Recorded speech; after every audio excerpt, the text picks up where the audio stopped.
સુરત મહાનગરપાલિકાના central zone વિસ્તારમાં ગેરકાયદેસર બાંધકામ.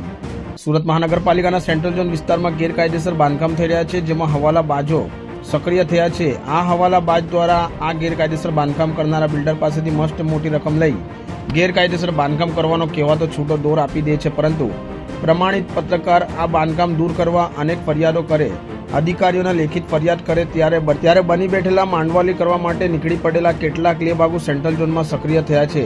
તાજેતરમાં મળતી માહિતી અનુસાર સેન્ટ્રલ ઝોન વિસ્તારમાં આવેલા કાલીપુલ આંબાવાડીમાં 3/1388 તથા 3/1384 તેમજ 3/1636 પીરુ મુલતાનીના 2 બાંધકામ ગેરકાયદેસર હિન્દુ મંદિરની સામે થઈ રહ્યા છે.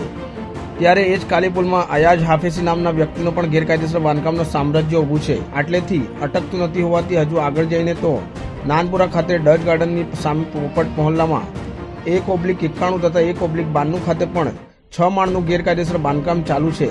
ત્યાંથી આ અટકતા બેગમપુરા ખાતે આવેલા નવાબવાડીમાં પણ મિલકત નંબર 4/1733-34 મોન્સૂન ફેબ્રિકની સામે પણ દિન દહાડે કોમર્શિયલ બાંધકામ બનાવી બિલ્ડર સેન્ટ્રલ ઝોનના અધિકારીને દિવસે દિવસે ચાંદ બતાવે તેવા કામ હાલ કહેવાતા પત્રકાર હવાલાબાદ દ્વારા બિલ્ડરો કરી રહ્યા છે. પરંતુ સત્ય તો હંમેશા વિજયનો જ રહે છે. જે સૂત્ર હવાલાબાજી કરતો કહેવાતો પત્રકાર ભૂલી ગયો છે તે ફલિત થાય છે, પરંતુ હથેળી પર ચાંદ બતાવતા લેબાગુઓથી બિલ્ડરો સાવધાન રહે, નહીં તો છેલ્લા તો બિલ્ડરોને જ ભોગવવું પડે, તેમાં કોઈ નવાઈ નહીં.